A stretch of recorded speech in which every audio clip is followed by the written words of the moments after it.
Bismillahirrahmanirrahim. Assalamualaikum warahmatullahi wabarakatuh. Perkenalkan, kami dari kelompok 3 kelas A3 Farmasi dari Universitas Mandala Waluyo Kendari. Di video kali ini kami akan menjelaskan tentang hubungan struktur aktivitas obat antibiotik. Sebelumnya kita harus memahami dulu apa yang dimaksud dengan antibiotika.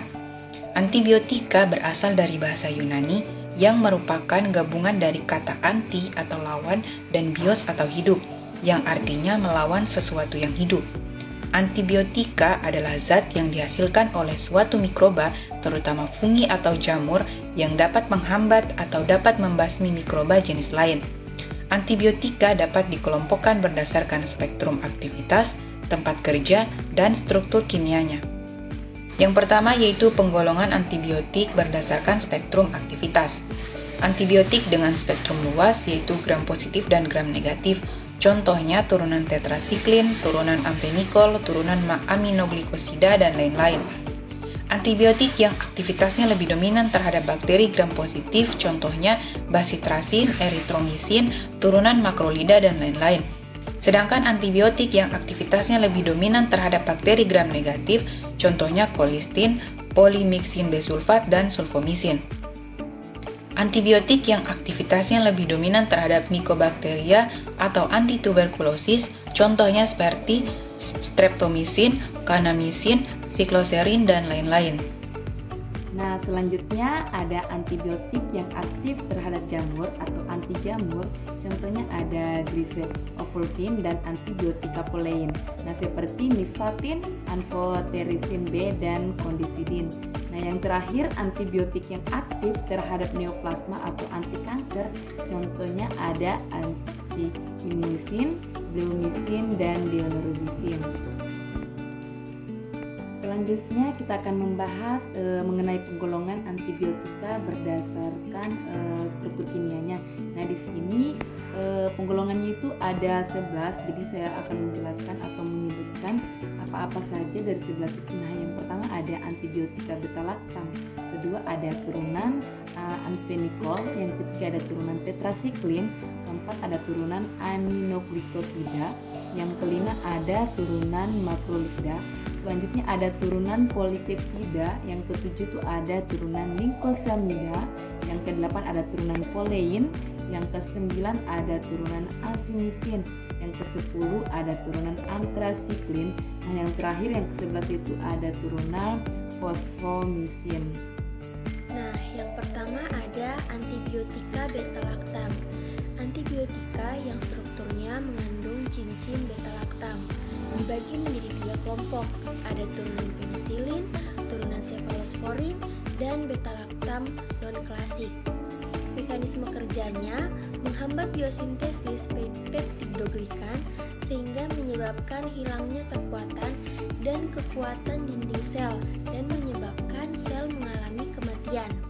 Kemudian, turunan penisilin dan cephalosporin mempunyai bagian struktur yang mirip dengan bagian peptida unit, peptidoglikan atau gugus ujung dealanin, sehingga dapat menghambat kerja enzim transpeptidase dengan cara mengikat enzim melalui ikatan kovalen sehingga mencegah pembentukan dinding sel bakteri.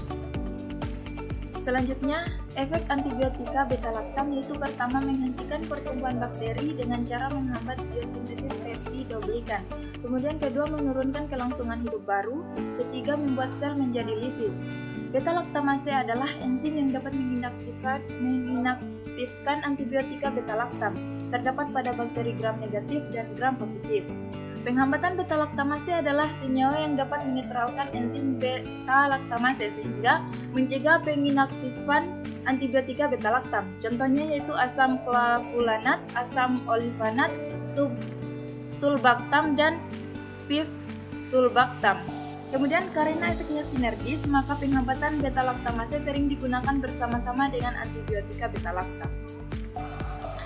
Selanjutnya yaitu hubungan struktur aktivitas turunan penisilin.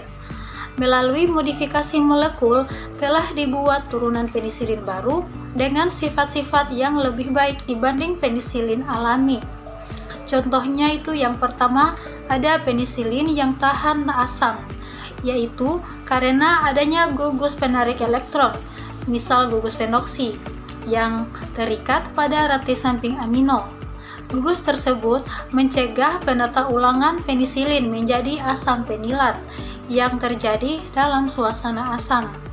Yang kedua, ada penisilin yang tahan terhadap beta-lactamase, yaitu karena adanya gugus bulky pada rantai samping amino, misalnya cincin aromatik yang pada kedudukan orto mengandung gugus halogen atau metoksi.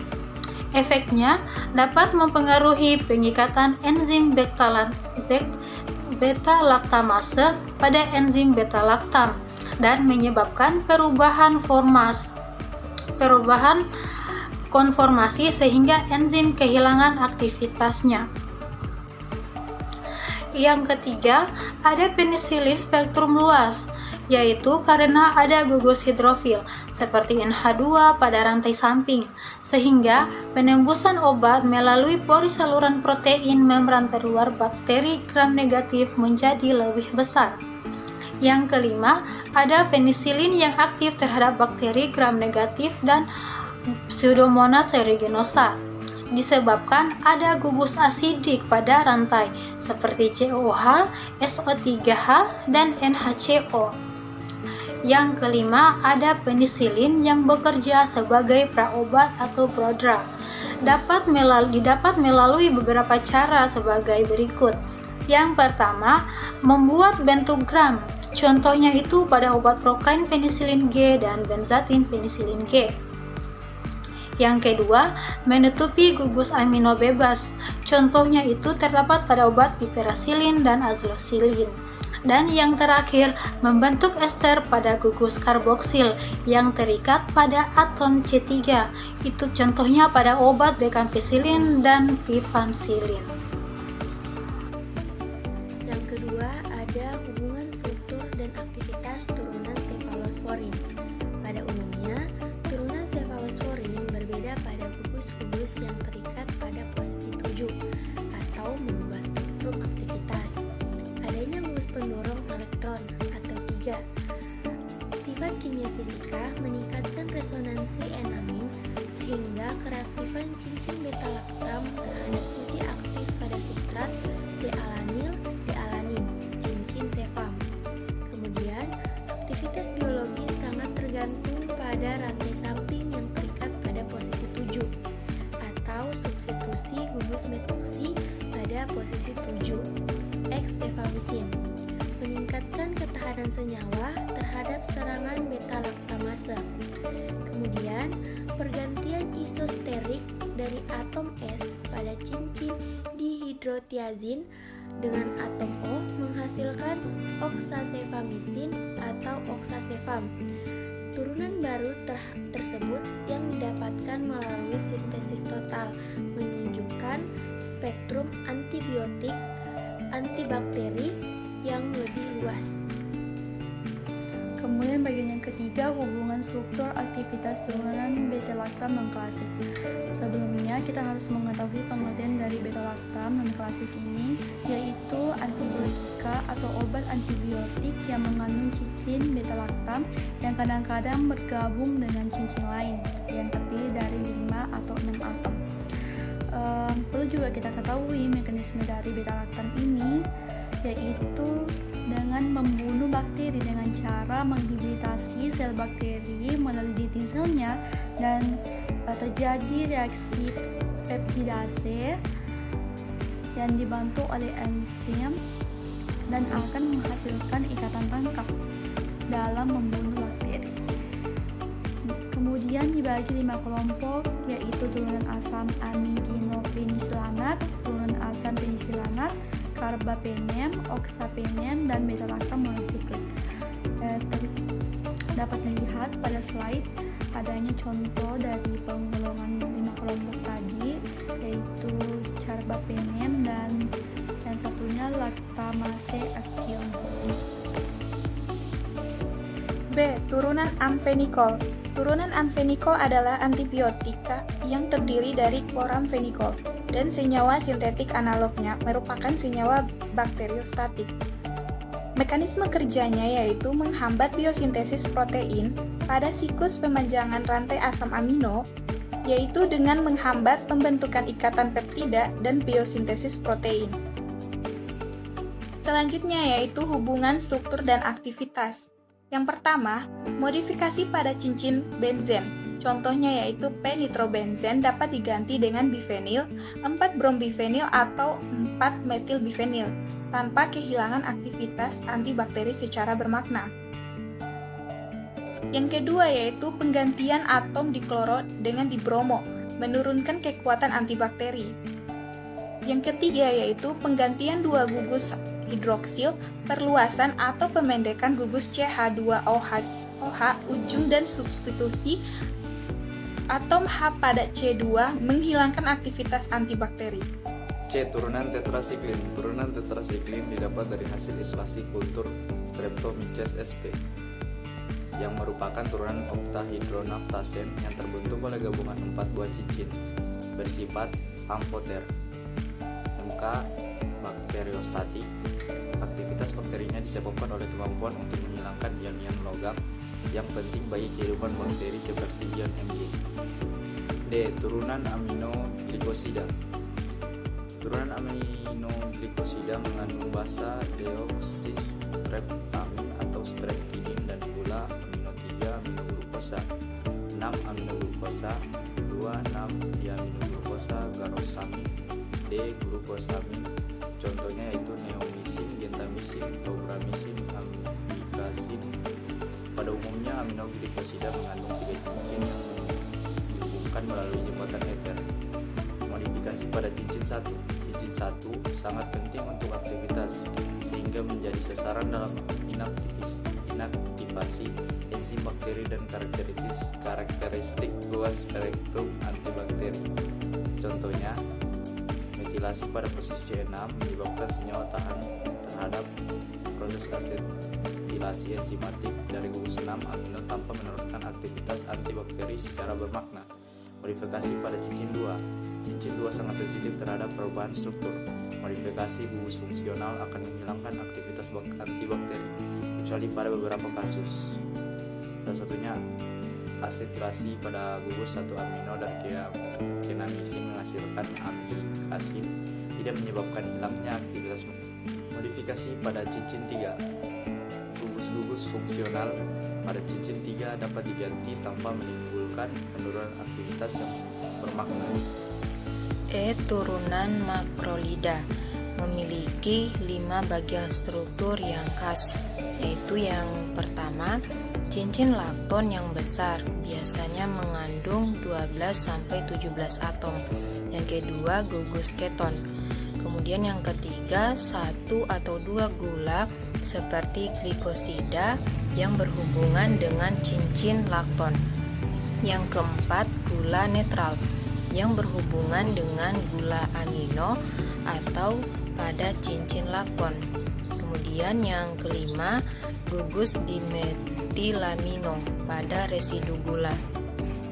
Kemudian slide berikutnya, MK yaitu mengikat secara irreversibel subunit ribosom 50-S bakteri sehingga memblok ikatan tRNA dengan tempat tersebut dan mencegah translokasi peptida-peptida dari tempat akseptor ke tempat donor.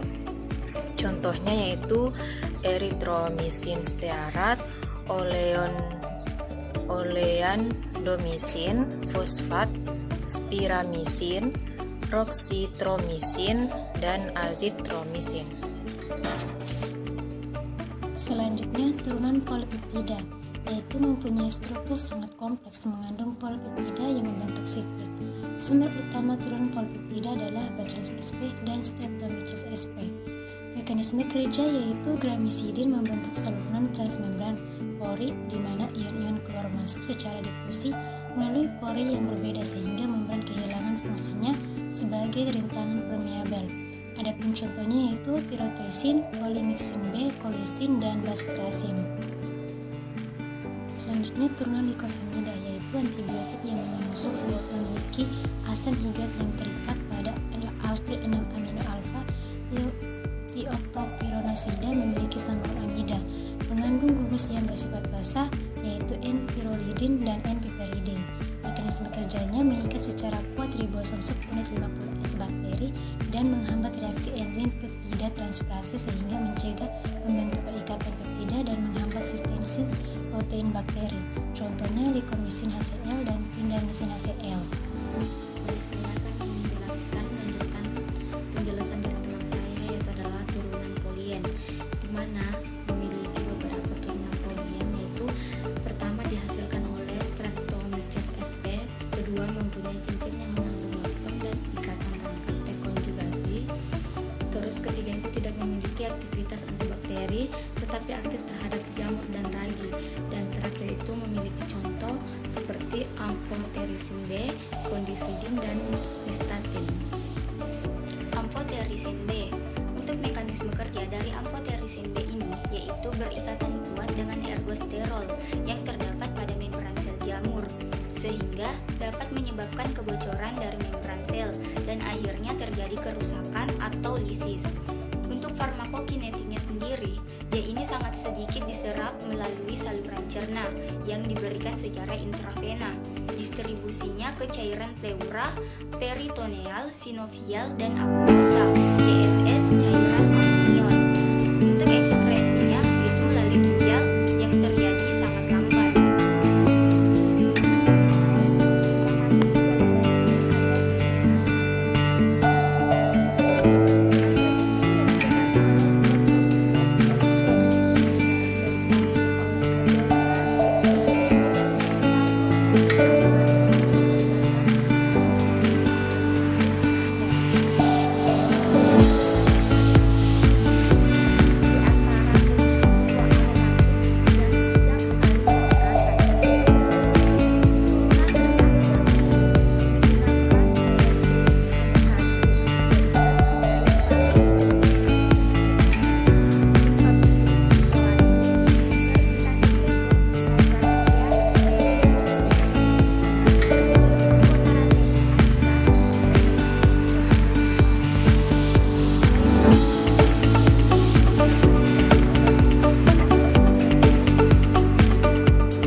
fosfofenol berupa dioksin menjadi peptidoglikase. Kerusakan pada lapisan ini akan menyebabkan kematian sel bakteri. Fosfomisin masuk ke dalam bakteri melalui transporter di glikseroposfat.